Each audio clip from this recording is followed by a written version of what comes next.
Hey guys, Team Jesus here with another deck profile, and we managed to secure our invite on the first tournament of the year at LA Regionals. I started with a round loss game, round one, and then I went straight 7-0, and I was at table 4 at the last round, but unfortunately I got a double loss. The game was super grindy, and we were kind of at a stalemate. And it was a really good game, but I feel like nobody was winning, so we had no more time, and yeah, but we were really close, and yeah, and for today, I'm gonna show you guys what I brought. It's I took pure Mitsurugi, no Yummy, no Dracotel. I thought this deck was really well positioned in the meta. It gets to play cards like Impulse, Shifter, and things like that, and it's really consistent at what it does every turn. And yeah, let's get to the profile. All right, for my starters, I decided to play 3 Aramasa. I needed more starters, and 2 isn't really enough. You need to see a name and a spell every time to play this deck. I was considering adding like a Manju, 2 Manjus maybe, but overall, I felt like 3 Aramasa was really good, and the little bricks here, Kusanagi and Saji. I drew these guys a lot, but in pure, it doesn't really matter if you draw them. They're actually just solid draws. And for the rituals, I played 3 Habakiri. Um, yeah, nothing to say about this card. This card's custom. It does everything you need to do. Played 2 Murakumo. I almost played 3, but I didn't want to brick. Which happened round 1. I ended up bricking with 2 of these guys, and I drew mirror and pre-prep, and I lost. And for the last ritual is the Futsu. This guy is really good. I am surprised how good he plays into the chummies and into Fua. Or even when you get drawn Lockbird. When you get drawn Lockbird on your Habakiri, I usually pivot to Futsu because there's no point of going Murakumo for a random fake negate. Most of the time you want to just go Futsu and have all the little level 4s in the graveyard just to keep summoning, and hopefully you survive that turn.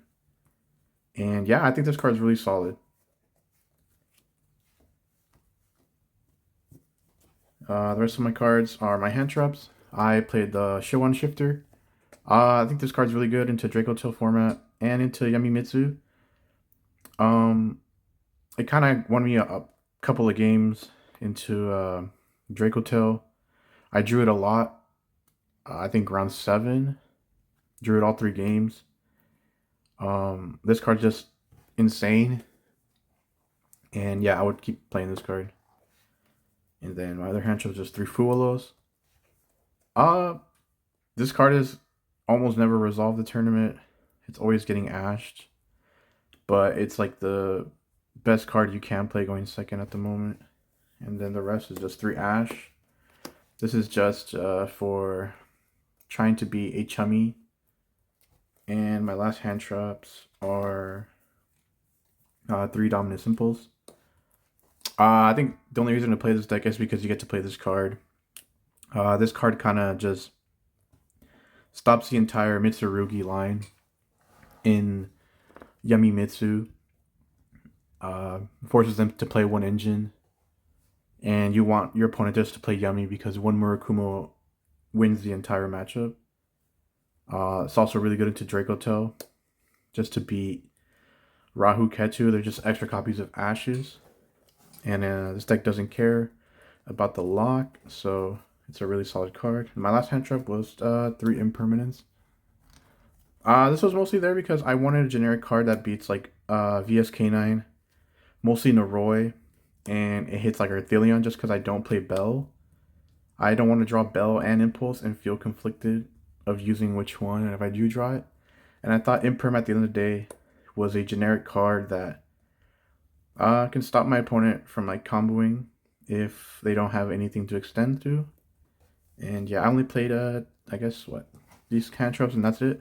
You don't need that many hand traps in this deck because your engine's already strong enough to push forward. For my last trap card is the Purification, I guess. I never cited this card out even when I went second because I realized in testing that you will break a board, and sometimes you do need an extra like negation on top of like breaking a board, and this is like the best card to keep. It might be a brick, but it's I think it's too good to side out. Rest of my spells are just sort of consistency spells. I played 3 pots and the one prosperity. I'm playing 40 cards, and I really don't want to brick in this deck. Unfortunately, round 1, I drew this card, and it drew me mirror and pre-prep. So yeah, if I didn't draw that card, I think I was winning the game. But it is what it is. I think this card is just really good. Drawing 2 cards is it's just insane, and it could force your opponent to Ash Blossom this early, just for your real plays to go through. And the rest is just the pre-preps with the mirror. I drew this card a lot, almost every round, I guess, but I think when I drew it, I ended up winning the game because it helped me just push a little more.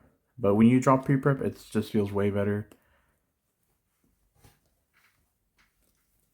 The rest is just the Mitsu cards. It's the 3 prayers and the 3 ritual spells. Shout out to Jeff for letting me use these 2 German ones. Yeah, nothing to say about these cards. You have to max out because most of the time you're always missing either a name and you have the spell, or you have the spell but you're missing a name. So this deck is more of a 2-card combo. If it doesn't draw Habakiri, you need to draw either Aramasa or a Murakumo with this, and it's still full combo. You need to see these cards because when you draw either one of these, the win rate becomes higher, and your opponent has to interact with you with these cards because these can get to Murakumo, and if you get to Murakumo, you end up winning the game. And my last spell, it was just a Call of the Grave. I was at 39, and I needed a card that beats Ash because Ash kind of kills this deck on Saji, and you don't really care about the chummies, but it's just a solid card. It's good into any matchup. For my extra deck, I played extra, so I played a couple of multiples. So I played the 2 Dynamondo, the 2 IP, and the 2 SPs. I only really make these monsters, and that's it for my extra deck. The rest of my links is just dark.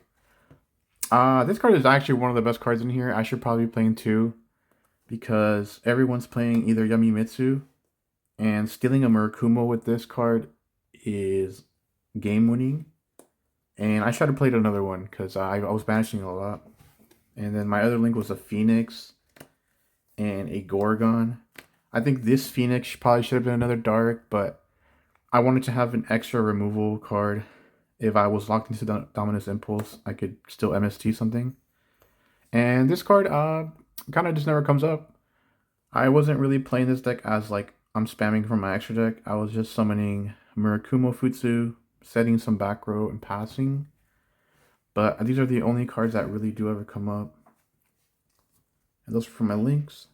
And for my rank 4s, I played Ignister and Baguska, Dugaris, Tornado, and the MVP is probably Exton Knight. I think I summoned this card a lot during the tournament. People weren't ready for it. I would wait for them to respond if I had 2 level 4s. And it was basically another Murakumo that they never saw coming or assumed I banished it. I ended up not banishing a lot off my pots, so that was kind of cool. But I ended up using it a lot at this tournament. especially with Tornado Dragon. So, and then my last XYZ is the Typhon. I never really made this. I kind of always banished it, but it's there in theory if I'm in a losing position. So, for my side deck, it's kind of super easy. It was just 6 chummies. Um, these are the only cards I want to see post side versus Yamimitsu. Because sometimes I feel like draw isn't enough. You kind of just hand loop yourself because it could always pivot into a Yummy end board, and you probably still lose and they make a Herald. So I just wanted to see these cards in order to force my opponent to play a little awkward. And if they do, then I can sort of break the board if they do make a half board. The only card I wanted to draw off one of these chummies or Fua was 3 Skullmeister. I needed an extra card that beats Saji, and it wasn't Bell because Bell only stops prayers, and I don't care about prayers, but I needed to beat Saji every time, so I decided to play Skullmeister, and it did come in clutch though. It was the only hat trick I like to draw other than Ash to be a Saji, and it would force my Yamimitsu opponents to just pass on like a Yummy board. It also, you can hold it forever when they do make a Herald and they get super greedy and they end up linking it away. You have this plus another hand trap. It's really solid because you kind of just choke them out when they do end up linking their Herald and they go Habakiri and you still hit their Saji. You just never see it coming. This card was really good. I would definitely keep playing it if Mitsurugi is still a thing. And then for my last cards, it's just Double Cyclone. I wish I would play this card more, but I only ended up playing like 2 Draco Tail opponents. Ended up playing more Yamimitsu than anything. When I saw this card, I was already winning, so I don't know. I might cut it in the future. But this is a few cards that actually do beat the end board for now. So, yeah, this card was still pretty good. I would keep playing it. For my last card, it was just a going first card. It's the 3 Dai-Fis. Draw is really annoying. So I would usually just put this card in 4 going first for my Fuas. This ended up winning me a lot of games because your opponent will probably side into Draw and Lockbird. Or if they're playing Draco Tail, this kind of just wins the game. If they're playing Yummy, it makes it a little awkward. If they can't draw, and then all their stuff is getting banished. Yeah, I didn't really want to play this card when I first started learning Mitsurugi, but I started to learn how to play with this card, and I realized this card does win you the game most of the time. So yeah, this is really good. And yeah, that's my deck profile I took to the LA Regional. We got our invite, so that's all I cared about. And I'll see what I can cook up later for the next format. And thank you for watching, and peace out.